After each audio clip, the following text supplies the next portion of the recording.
Okay, EXR ഇത് മായെന്ന് render ചെയ്തെടുക്കുന്ന EXR ആണ്. ഇത് EXR ഫയലാണ്. എന്ന് വെച്ചാൽ അതിൻ്റെ അകത്ത് പല പാസസും കാണും. നമ്മൾ മുന്നേ ചെയ്തുകൊണ്ടിരുന്നത് നമ്മുടെ കയ്യിൽ പല പല പാസ്സുണ്ട്, കാറിൻ്റെ പല പല പാസസ് ഉണ്ട്. അതെല്ലാം കൂടെ കമ്പൈൻ ചെയ്ത് ഒറ്റ പാസ്സാക്കി, ഔട്ടിലൊറ്റ. ഇതങ്ങനെയല്ല, ഇതെല്ലാം കൂടെ അതിൻ്റെ ആ ഒരു ഫയലിൻ്റെ അകത്ത് ഇരിപ്പുണ്ട്. അതിനെ നമ്മൾ എക്സ്ട്രാക്ട് ചെയ്യണത്. അപ്പോൾ നമുക്ക് നോക്കാം എങ്ങനെയാണെന്ന്. Ctrl+C അടിച്ചിട്ട് നമുക്ക് ഈ ഒരു ഫയലിനെ നമുക്ക് ഇതിൻ്റെ അകത്ത് ഇമ്പോർട്ട് ചെയ്യാം. Right click, transform, fit to comp. നമുക്ക് തന്നെ ഇങ്ങനെ പിടിച്ച് വലിച്ചു വയ്ക്കാം. ഇത്രയും മതി തൽക്കാലം. ഓക്കെ, അപ്പോൾ ഇതിൻ്റെ അകത്ത് എന്തൊക്കെ പാസസ് ഉണ്ടെന്ന് അറിയാൻ വേണ്ടിയിട്ട് എന്താണ് നമ്മൾ ഉപയോഗിക്കുന്നത്? ഏതാണ്? എക്സ്ട്രാക്ടർ. 3D ആണ്. എക്സ്ട്രാക്ടർ ഡ്രാഗ് ചെയ്ത് ഇവിടെ കൊണ്ടിടുന്നു. എക്സ്ട്രാക്ടർ ഡ്രാഗ് ചെയ്ത് ഇവിടെ കൊണ്ടിടുന്നു. നിങ്ങൾക്ക് ഓരോന്നായിട്ട് ചെക്ക് ചെയ്യാം. V-Ray global illumination. എക്സ്ട്രാക്ടർ ഒരു പ്ലഗിനാണ്. ഇതാ കണ്ടോ, ഇതിൻ്റെ അകത്ത് ഓരോ വളരെ മൈന്യൂട്ടായിട്ടുള്ള കാര്യങ്ങളാണ് ഇതിൻ്റെ അകത്ത് എടുത്തിരിക്കുന്നത്. നോക്കണ്ടോ, റിഫ്ലക്ഷൻ. അപ്പം നമുക്ക് മെയിനായിട്ട് വേണ്ടതെന്ന് പറഞ്ഞാൽ എപ്പോഴും നമുക്കൊരു മെയിൻ സംഭവം നമ്മുടെ കയ്യിൽ വേണം, അല്ലേ? A എന്ന് പറഞ്ഞാൽ ആൽഫ മെയിൻ സംഭവം നമുക്ക് വേണം. അപ്പം നമ്മൾ ഇതാണ് Ctrl+D അടിക്കുക. ഓക്കെ, Ctrl+D അടിച്ചിട്ട് താഴത്തെ പാസ് താഴെ ഇടുക. മുകളിലത്തെ പാസിൻ്റെ അകത്ത് നമുക്ക് എന്ത് കൊടുക്കാം? ആൽഫയ്ക്ക് മാറ്റിയിട്ട് ഗ്ലോബൽ ഇലുമിനേഷൻ. അതിൻ്റെ അകത്ത് ഇൻഫർമേഷൻ ഇല്ലെങ്കിൽ വിട്ടയക്കുക. രണ്ടാമത്തെ ഇൻഫർമേഷൻ നോക്കുക, മൂന്നാമത്തെ ഇൻഫർമേഷൻ നോക്കുക. മൂന്നാമത്തെ ഇൻഫർമേഷൻ ഇതിനെ ഹൈഡ് ചെയ്തിട്ട് നോക്കിയാൽ മതി. അതും കൂടെ കിടക്കണോണ്ട് ചിലപ്പോൾ അത് കാണിക്കത്തില്ല. ഇതിൻ്റെ അകത്ത് ഒന്നും ഇല്ലാത്തത് അങ്ങ് വിട്ടയക്കുക. ഓക്കെ, അപ്പം ഇതിൻ്റെ അകത്ത് ഈ ഒരു ഇത് മാത്രമാണ് കാണിക്കുന്നത്. അപ്പോൾ ഇത് രണ്ട് സെലക്ട് ചെയ്യുക. ഇതിൻ്റെ അകത്ത് ഞാൻ എന്ത് ചെയ്ത് കൊടുത്തു? ആഡ് ചെയ്ത് കൊടുത്തു. കണ്ടോ, ഇപ്പോൾ ആഡ് ആയതുണ്ടോ? ഇത് മാത്രം മാറും, ഏരിയ മാത്രം മാറും. അപ്പോൾ ഇതിൻ്റെ അകത്തൊരു കർവ് ഇട്ട് കൊടുക്കാം നമുക്ക്. അപ്പോൾ കേർവ്സിനെ ഞാൻ ഡ്രാഗ് ചെയ്തിട്ട് വലിച്ചുകൂടെ ഇട്ട് കൊടുക്കുക. കർവിനെ മൂവ് ചെയ്ത് കൊടുക്കുക. കണ്ടോ, അപ്പോൾ ആ ഭാഗം മാത്രം വർക്ക് ചെയ്യും. ഓക്കെ, അത് കഴിഞ്ഞു. അടുത്തത് വീണ്ടും ഇതിൻ്റെ കോപ്പി എടുക്കുക. Ctrl+D എന്നിട്ട് ഇത് സെലക്ട് ചെയ്യുന്നു. വീണ്ടും ഈ എഫക്ട്സിലേക്ക് പോവുക. എക്സ്ട്രാക്ടറിൽ ക്ലിക്ക് ചെയ്യുക. നമ്മളിപ്പം V-Ray ഇലൂമിനേഷൻ ഇതല്ലേ, അടുത്ത B. ഇത് രണ്ടും ഓഫ് ചെയ്യുക. ഇതാണ് കണ്ടോ, അതായത് ഈ ബ്ലാക്ക് എന്ന് പറഞ്ഞാൽ എന്താണ്? ട്രാൻസ്പാരൻറ്റും മറ്റേ രണ്ടെണ്ണം ആയിരിക്കും ഇനി ഇത് വർക്ക് ചെയ്യുന്നത്. അപ്പോൾ ഇത് രണ്ടും ഇട്ടിട്ട് വീണ്ടും ഞാൻ സ്ക്രീനോ ആഡോ എന്തുവേണമെങ്കിലും കൊടുക്കുക. എന്നിട്ട് T അടിച്ച് നോക്കുക കേട്ടോ, അത് എഫക്റ്റ് ആവുന്നുണ്ടാകുന്നു. എഫക്റ്റ് ആവുന്നുണ്ടെങ്കിൽ മാത്രമേ അത് വർക്ക് ചെയ്യുള്ളൂ, വർക്കായെന്ന് പറയാൻ പറ്റുള്ളൂ. ആഡ് ചെയ്യണമെങ്കിൽ ആഡ് ചെയ്ത് കൊടുക്കാം. ആഡ് ചെയ്യുമ്പോൾ കുറച്ചും കൂടി ഒരു ഇത് കൂടുതലായിരിക്കും. അത് നമ്മൾ വളരെ കുറച്ച് അഡ്ജസ്റ്റ് ചെയ്ത് കൊടുക്കാം. ഹൈഡ് ചെയ്താലും മതി. ഒരെണ്ണം ഹൈഡ് ചെയ്താലും നമുക്കറിയാൻ പറ്റും. ഹൈഡ് ചെയ്താലും മതി. ഇതാ കണ്ടോ, ഇത് അങ്ങനെ മാറ്റം നമുക്കറിയാൻ പറ്റും. ഓക്കെ, വീണ്ടും ഞാൻ Ctrl+D അടിച്ചു, ഇവിടെ ഇട്ടു. എന്നിട്ട് V-Ray ലൈറ്റിംഗ് മാറ്റിയിട്ട് V-Ray ലൈറ്റിംഗ് G.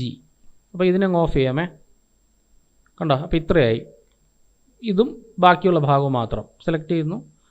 നമ്മൾ ഇതിനെയും സ്ക്രീനോ എല്ലാം കൂടെ ആഡ് ചെയ്യുക. എല്ലാം കൂടെ ആഡ് ചെയ്താലേ നമുക്കത് അറിയാൻ പറ്റുള്ളൂ. T അടിക്കുക, അതിനൊന്ന് മാറ്റി നോക്കുക. ആ ഒരു ഭാഗവും ബാക്കിയുള്ള ഏരിയയും കൂടെ മാത്രം വർക്ക് ചെയ്യും. ഓക്കെ, അപ്പോൾ അതിൻ്റെ അകത്ത് നമുക്ക് എന്തെങ്കിലും ചേഞ്ചസ് വരുത്തണമെന്നുണ്ടെങ്കിൽ നേരത്തെ പോലെ കർവും കാര്യങ്ങളും ഇട്ട് ചേഞ്ചസ് വരുത്താം. വീണ്ടും ഞാൻ Ctrl+D അടിക്കുന്നു. അപ്പോൾ ഇവിടെ സ്ക്രീൻ മാറ്റി നോർമലാക്കാൻ മറക്കരുത്. ഇവിടെ സെലക്ട് ചെയ്യുക, എക്സ്ട്രാക്ടറിൻ്റെ അകത്ത് G മാറ്റിയിട്ട് 6 ആക്കുക. 6 ആക്കിയിട്ട് ബാക്കിയെല്ലാം ഓഫ് ചെയ്യുക. ഉണ്ടോ, 6 ആക്കുമ്പോഴും ഇങ്ങനെയാണ് ഇരിക്കുന്നത്. രണ്ടെണ്ണവും ഇതില്ല, 3 എണ്ണം വിത്ത് ബാക്ക്ഗ്രൗണ്ടാണ്. ഇപ്പോൾ എല്ലാം സെലക്ട് ചെയ്യുക, 3 എണ്ണം വിത്ത് ബാക്ക്ഗ്രൗണ്ട് ഞാൻ ആഡ് ചെയ്ത് കൊടുക്കുകയാണ്. ഓക്കെ, അപ്പോൾ ഒരു ബ്ലീച്ച് ആയണ്ട, സ്വല്പം ഒന്ന് ബ്ലീച്ച് വന്നില്ലേ ആഡ് ചെയ്തപ്പോൾ. അപ്പോൾ ആഡ് കൊടുക്കണ്ട, അങ്ങനെയാണെങ്കിൽ സ്ക്രീൻ കൊടുക്കാം. ഓക്കെ, എന്നിട്ട് T അടിച്ചിട്ട് അതിൻ്റെ ഒപ്പാസിറ്റി പതുക്കെ ഒന്ന് അഡ്ജസ്റ്റ് ചെയ്ത് കൊടുക്കുക. കണ്ടോ, അങ്ങനെ അഡ്ജസ്റ്റ് ചെയ്യാം. ഇപ്പോൾ കളറാക്കിയാലും കുഴപ്പമില്ല. 1 2 3 അപ്പോൾ ഓരോന്നായിട്ട് നമുക്ക് ചേഞ്ച് ചെയ്യാം. 1 2 3 3 4 5. ഓക്കെ, ഇനി നമുക്ക് അതിൻ്റെ പതുക്കെ ഒപ്പാസിറ്റി ഒന്ന് അഡ്ജസ്റ്റ് ചെയ്ത് നോക്കാം. കണ്ടോ, ഈ ലാസ്റ്റത്തത് ഹൈഡ് ആയി കഴിഞ്ഞാൽ അറിയാൻ പറ്റില്ല. വീണ്ടും ഒന്നും കൂടെ Ctrl+D അടിക്കുക. ഇതിൻ്റെ അകത്ത് നമ്മൾ V-Ray ലൈറ്റിംഗ് 6 മാറ്റിയിട്ട് നമുക്ക് V-Ray റിഫ്ലക്ഷൻ B. ആദ്യം റിഫ്ലക്ഷൻ B എന്താണെന്ന് അറിയണം. എല്ലാം ഓഫ് ചെയ്യുക. റിഫ്ലക്ഷൻ B എന്ന് പറഞ്ഞത് ഇതാണ്, മൊത്തം റിഫ്ലക്ഷൻ മാത്രം. കണ്ടോ, അതായത് ലൈറ്റ് എമിറ്റ് ചെയ്യുമ്പോൾ അതിൻ്റെ റിഫ്ലക്ഷൻ മാത്രം എടുത്തു വെച്ചിരിക്കുകയാണ്. അപ്പോൾ ഇതിനെല്ലാം നമുക്ക് ഓണാക്കാം.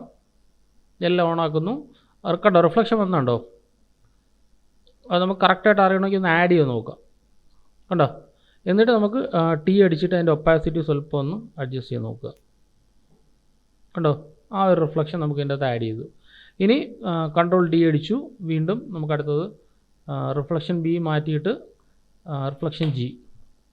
ഇത് ഓരോന്നായിട്ട് നമുക്ക് ട്വീക്ക് ചെയ്യാൻ പറ്റും. അതായത് രണ്ടും ഒന്നാണ് അല്ലേ. ജി ബി ഇല്ല, അതിൻ്റെ അകത്തൊന്നുമില്ല. Specularity G, specularity R. Specularity ജിക്കകത്ത് ചിലപ്പോൾ എന്തെങ്കിലും ഇൻഫർമേഷൻ കാണും. നമ്മൾ ഇതിൻ്റെ അകത്ത് വന്നിട്ട് ആൽഫ എടുത്ത് നോക്കണം. ഇല്ല, ഇൻഫർമേഷൻ ഇല്ല എന്നുണ്ടെങ്കിൽ വിട്ടയക്കുക, സെലക്ട് ചെയ്യുക, RGB അടിക്കുക. ഓക്കെ, ഇത് ഇനഫാണ്, ഇത്രയേ ഉള്ളൂ. സംഭവം പിടികിട്ടിയോ? അപ്പോൾ ഓരോന്നായിട്ട് നമുക്ക് ട്വീക്ക് ചെയ്യാം. ഇതില്ലെങ്കിൽ ഇതിങ്ങനെ ഇരിക്കും, ഇതില്ലെങ്കിൽ ഇങ്ങനെ ഇരിക്കും, ഇതില്ലെങ്കിൽ ഇങ്ങനെ ഇരിക്കും, ഇതില്ലെങ്കിൽ ഇങ്ങനെ ഇരിക്കും. ഓക്കെ, പിന്നെ നമ്മൾ നേരത്തെ നോക്കിയത് ഏതായിരുന്നു? കളർ പ്രൊഫൈൽ കൺവേർട്ടർ അല്ലേ. അതിനെ ഞാൻ എടുത്തിട്ട് ഇതിൽ തന്നെ നമുക്ക് ഇട്ട് നോക്കാം. അല്ലെങ്കിൽ ഇതിന് ഇവിടെ തന്നെ ടൈപ്പ് ചെയ്തിട്ട് കളർ പ്രൊഫൈൽ കൺവേർട്ടർ അതിനെ എടുത്തിട്ട് നമ്മൾ ഫസ്റ്റ് പാസിലാണ് എപ്പോഴും ഇടുന്നത് കേട്ടോ. അൺമൾട്ട് കൊടുക്കാം. ഇതിൻ്റെ അകത്ത് വലിയ എഫക്റ്റ് വരുന്നില്ല. വൈറ്റും ഇതങ്ങ് 100% ആൽഫയാവും. കണ്ടോ, ഇതിന് നമുക്ക് അങ്ങനെ അങ്ങോട്ടും ഇങ്ങോട്ടും വൈറ്റ് പോയിൻറ്റ് അഡ്ജസ്റ്റ് ചെയ്യാം. ഓക്കെ, ഇത് നമ്മൾ അൺമൾട്ട് ആക്കിയാൽ മതി. അതേപോലെ പിന്നെ നമ്മൾ നോക്കുന്നതെന്ന് പറഞ്ഞാൽ നമ്മളെ വർക്കിംഗ് സ്പേസ് ഏതാണ്. അഡോബി RGB ആണെങ്കിൽ കണ്ടോ കുറച്ചും കൂടെ ഒരു ഇത് വന്നില്ലേ, നോക്കിയേ, കളർ മാച്ച്. അതേപോലെ ഏതാണെന്ന് പറഞ്ഞു കഴിഞ്ഞാൽ നമ്മൾ വർക്ക് ചെയ്ത പ്രൊഫൈൽ നമ്മൾ അറിയണം. ഇപ്പോൾ ലീനിയർ കാണും, അങ്ങനെ പല പ്രൊഫൈൽസ് കാണും. ആ ഏത് പ്രൊഫൈലാണ് അതിനനുസരിച്ചായിരിക്കും അത് വർക്ക് ചെയ്യുന്നത്. ഓക്കെ, പിന്നെ വരുന്നതെന്ന് പറഞ്ഞു കഴിഞ്ഞാൽ ഷിഫ്റ്റ് ചാനൽസ്. നമ്മൾ നേരത്തെ നോക്കിയതാണ്. ഷിഫ്റ്റ് ചാനൽസിനെ ഞാൻ ഡ്രാഗ് ചെയ്ത് ഇവിടെ ഇട്ടു, ദെൻ പേസ്റ്റ് ചെയ്തു, എൻ്റർ അടിച്ചു, ഷിഫ്റ്റ് ചാനലിനെ വലിച്ചതിൻ്റെ അകത്ത് ഇട്ടു. എല്ലാം ഫസ്റ്റ് ലെയറിലാണ്. Shift channel shift channel 2, shift channel already നമ്മൾ ഇട്ടിട്ടുണ്ടല്ലേ. ഷിഫ്റ്റ് ചാനൽ സെലക്ട് ചെയ്യുക. ഫസ്റ്റ് പാസിലാണ് ഇട്ടിരിക്കുന്നത്, റെഡ്, ഗ്രീന്, ബ്ലൂ. നമുക്കൊരു കാര്യം ചെയ്യാം, ഷിഫ്റ്റ് ചാനലിനെ എടുത്ത് മാറ്റിയിട്ട് ലാസ്റ്റിൽ ഇട്ട് നോക്കാം. ലാസ്റ്റ് പാസ് എന്താണ്? ഇത് ഓഫ് ചെയ്ത് കഴിഞ്ഞാൽ റിഫ്ലക്ഷനാണ്. റിഫ്ലക്ഷനിൽ വേണ്ട, ഇതിലിട്ട് നോക്കാം. ഷിഫ്റ്റ് ചാനലിൽ ഇതിലിട്ട് നോക്കാമേ, ഇതിൽ. സോ ഷിഫ്റ്റ് ചാനലിനെ വിളിച്ച് ഞാൻ ഇതിൻ്റെ അകത്ത് ഇട്ടു.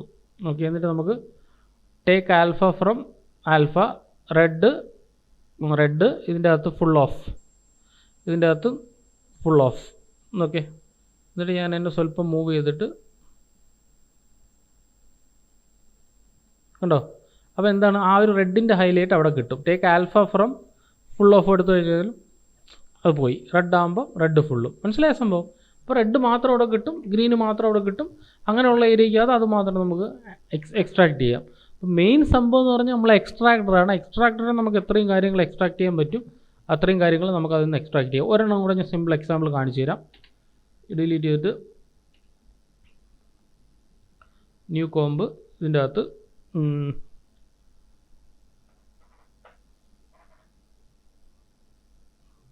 ബോട്ടിൽ നമ്മൾ നേരത്തെ നോക്കിയായിരുന്നു അല്ലേ.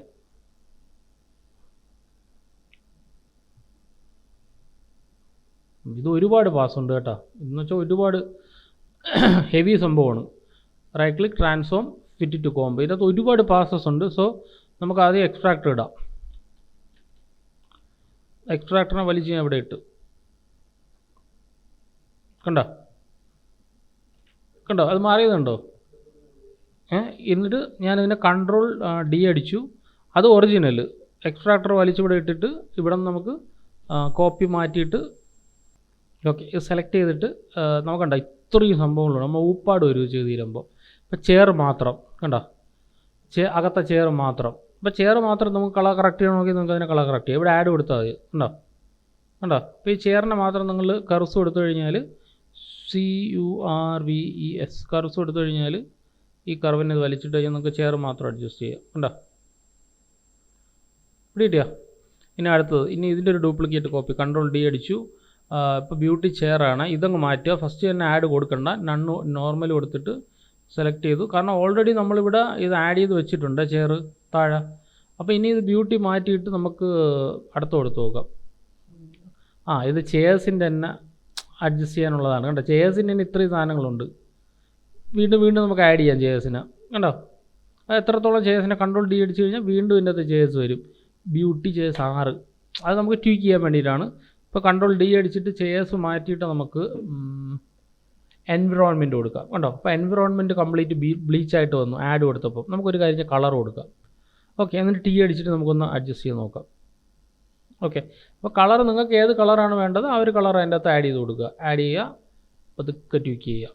കണ്ടോ മനസ്സിലായ സംഭവം? മനസ്സിലായി? അപ്പോൾ നമുക്ക് ഇഷ്ടമുള്ള കളറിലേക്ക് നമുക്ക് അതിനെ ബ്ലെൻഡ് ചെയ്യാം. ഓക്കെ, അതുപോലെ വീണ്ടും ഞാൻ കൺട്രോൾ ഡി അടിച്ചു. എനിക്ക് ഇതിൻ്റെ അകത്ത് കളറല്ല വേണ്ട, നോർമലാണ് വേണ്ടത്.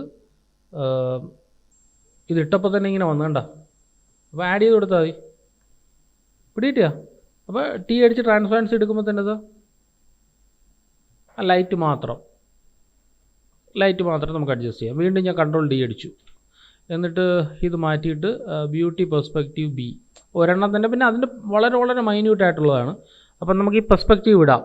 അടുത്തത് എൻവയോൺമെൻറ്റ് വിടാം. അടുത്തത് ഗ്ലോസ്, ഈ ഒരു ഏരിയക്കകത്തുള്ള ഗ്ലോസിനൊക്കെ അതിന് നമുക്ക് നമ്മൾ ആഡ് നേരത്തെ ഇതിൻ്റെ കോപ്പി തന്നെയാണ് എടുത്തത്. എന്നാൽ കുഴപ്പമില്ല, ഒന്നുകൂടെ എടുക്കാം കോപ്പി. ഗ്ലോസ് എവിടെ? ഗ്ലോസ് ഇത് കോമ്പോസിറ്റിംഗ് ആണ്. ലൂമിനോസിറ്റി കൊടുത്ത് ഇത് ലൂമിനോസിറ്റി ഉണ്ടോ? അതിൻ്റെ അകത്ത് ലൂമിനോസിറ്റി കൊടുത്തത് ഇങ്ങനെ ആവും. ഇത് ടി അടിച്ചിട്ട് നിങ്ങൾ ഇതിനെ മൂവ് ചെയ്ത് കഴിഞ്ഞാൽ കണ്ടോ, ഇത് മാത്രം നിങ്ങൾക്ക് അഡ്ജസ്റ്റ് ചെയ്യാം. ഇത് കംപ്ലീറ്റ് 3D ആണ്. ഇല്ല, അനിമേറ്റ് ചെയ്യണമെന്നുണ്ടെങ്കിൽ അനിമേഷൻ ഫയലായിരിക്കണം. ഇതിപ്പോൾ അനിമേഷൻ ഫയൽ അല്ലല്ലോ, അതുകൊണ്ട് പറ്റത്തില്ല അനിമേഷൻ ചെയ്യാൻ. ഇത് ജസ്റ്റ് ഒരു ഇമേജ് മാത്രം. ഇത് നമ്മൾ ഇങ്ങനെയാണ് കാണിച്ചു കൊടുക്കുക. നമ്മൾ എന്തൊക്കെ കാര്യങ്ങൾ ചെയ്തെന്ന് ഇങ്ങനെ കാണിച്ചു കൊടുക്കും. നോക്ക് കണ്ടോ, ആദ്യം ഇങ്ങനെ ഇരുന്ന് വരണമായിരുന്നു. നമ്മൾ അതിനെ ഇങ്ങനെ ആഡ് ചെയ്തു, ഇങ്ങനെ ആഡ് ചെയ്തു, പിന്നെ ആഡ് ചെയ്തു, ഇത് ആഡ് ചെയ്തു. ഇതാണ് എൻ്റെ ഔട്ട്പുട്ട്. മനസ്സിലായോ? ബ്രേക്ക് ഡൗൺ കാണിക്കില്ല. അതുപോലെ ഇങ്ങനെ കാണിച്ചു കൊടുക്കണം. ഇത് കുറച്ച് ഹെവിയാണ്. ഇതിൻ്റെ അകത്ത് ഓരോ ഡീറ്റെയിലും ഓരോ ഫയൽസാണ്. വീണ്ടും ഞാൻ കൺട്രോൾ ഡി അടിച്ചു, ഇവിടെ എടുത്തു. എന്നിട്ട് ഞാൻ അതിൻ്റെ ബ്യൂട്ടി ഗ്ലോ മാറ്റിയിട്ട് ഗോൾഡ് മാറ്റിയിട്ട് അടുത്ത MIC ബ്യൂട്ടി അവിടെയാണ് നോക്കാം. ഇത് 2 കണ്ടോ, ഇത് 2 അപ്പോൾ അതിൻ്റെ അകത്ത് ഞാൻ ലൂമിനോസിറ്റി മാറ്റിയിട്ട് അതിനെ ഞാൻ കളറാക്കി കൊടുക്കുകയാണ്. Colour okay. അതാകുമ്പോൾ എനിക്ക് ഇതിൻ്റെ അകത്ത് കളർ കറക്ഷൻ ഈസി ആയിട്ട് കൊടുക്കാം. കർവ് വലിച്ചിട്ടു. കർവിൻ്റെ അകത്ത് എനിക്ക് വേണ്ടത് ഗ്രീൻ കളറാണ്. ഞാനപ്പോൾ ഗ്രീൻ കളർ കൊടുക്കും. കണ്ടോ, അപ്പോൾ അത്രയും ഇപ്പോൾ ഗ്രീൻ ആയില്ലേ. ഇത് വളരെ മൈന്യൂട്ട് ചേഞ്ചസേ വരുത്തുള്ളൂ. ഇതിൻ്റെ അകത്ത് വൃത്തിയുടെ ആക്കരുത്. വളരെ മൈന്യൂട്ടായിട്ടുള്ള ചേഞ്ചസേ വരുത്തുള്ളൂ. കണ്ടോ, മനസ്സിലായോ? ഇത് ഓഫ് ചെയ്യുമ്പോൾ അത് ഇങ്ങനെ ആയി. ഇങ്ങനെ എല്ലാം ഓഫ് ചെയ്ത് നമുക്ക് പോവാം. ഓക്കെ അല്ലേ?